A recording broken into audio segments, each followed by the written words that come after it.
राडा होणार बरं नाही ऐकणार. तर मग मित्रांनो, आज होती आमची फेअरवेल पार्टी, म्हणजेच कॉलेजचा शेवटचा दिवस. सकाळी सागर आणि मी निघालो बाईक. तर मग काही आता आम्ही जातोय कॉलेजला, कारण की आज आहे आमची फेअरवेल.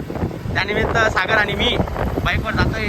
तर तुम्हाला हा लॉग कंटिन्यू बघायचा आहे. तर काय घडतं तुम्हाला या लॉगमध्ये सर्व दाखवणार आहे. चला तर मग कंटिन्यू करूया. मनात एक्साइटमेंट पण होती आणि थोडंसं दुःख पण होतं, कारण हा दिवस परत कधीच येणार नव्हता. कॉलेजला पोहोचलो तर बाबा जटनी तता देगा तर बापरे बटाजण जसं परिजण एकच नंबर जागा. मग तयारी करी गेलो. मग काय सर्वजण क्लासरूम मध्ये जमलो आणि मग सुरू झाली फुल मस्ती. तुझ्यासाठी तुझ्यासाठी तुझ्यासाठी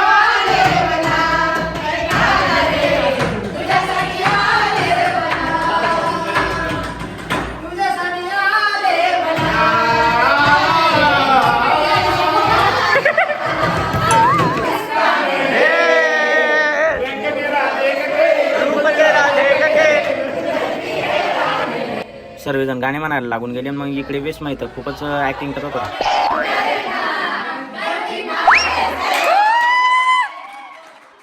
कॉलेज लाईफ मध्ये अनोळखी मित्र भेटतात, पण ते आयुष्यभरासाठी आपल्या हृदयामध्ये घर करून जातात. थँक्स टू ऑल भाईलो, तुम्ही माझ्या आयुष्यामध्ये आलेत.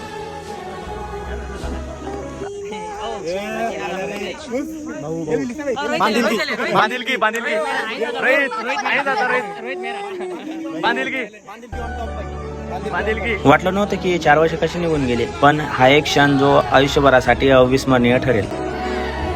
तो काय फायनली आता जेवणाची वेळ झालेली आहे. मित्रांनो, जेवण करून घ्या, कढी खिचडी खाऊन घ्या. भावाचं जीपॅड मध्ये क्वालिफाय झालेलं आहे. तर आज त्याला मस्त माझ्या पोरानं माझं नाव काढलं. गिफ्ट वगैरे भेटणार आहे, ट्रॉफी वगैरे सन्मान करणार आहेत. आणि भाऊ एकदम सुटबुट मध्ये आलेला आहे भाऊ. डायरेक्ट कॉंग्रॅच्युलेशन भाऊ. धन्यवाद धन्यवाद. असंच प्रेम राहू द्या. हा तुम्ही कमेंट मध्ये त्याला शुभेच्छा. बरं बरं. जय रे जय रे. असा माणूस आहे, एक नंबर ब्लॉग बनवा. धन्यवाद. भाऊला सपोर्ट करा, लाईक करा, शेअर करा आणि जास्तीत जास्त भाऊ छोटा आहे, छोटा माइंड प्रगती करा ना, क्वालिटी काम व्हायला पाहिजे. भाऊले सपोर्ट करा, लाईक करा, शेअर करा, कमेंट करा. धन्यवाद धन्यवाद. डिप्रेशन. सारी यादों को कैमरे में समेट के मैं साथ ले जाना चाहता हूँ.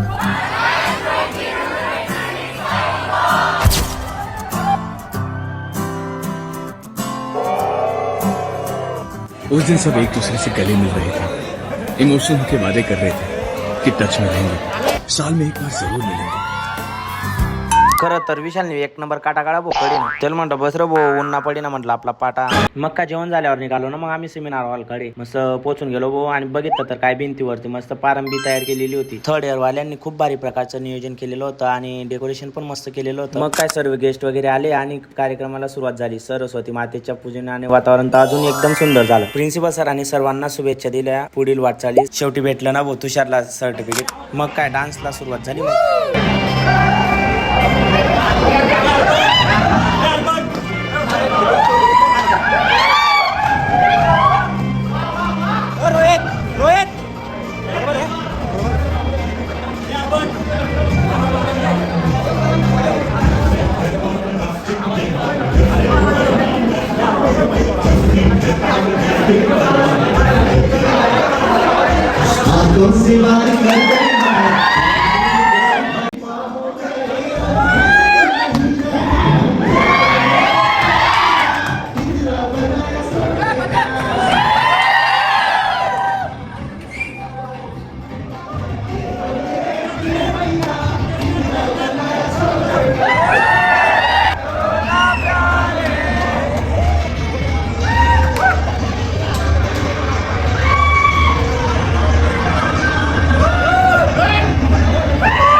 अशा पद्धतीने फुल एन्जॉय, इमोशन आणि मेमरीज मध्ये आमची फेअरवेल पार्टी संपली. हा दिवस आयुष्यात कधीच विसरता येणार नाही. आणि हा व्लॉग तुम्हाला कसा वाटला कमेंट मध्ये नक्कीच सांगा. आणि नवीन असाल तर सबस्क्राईब नक्कीच करा.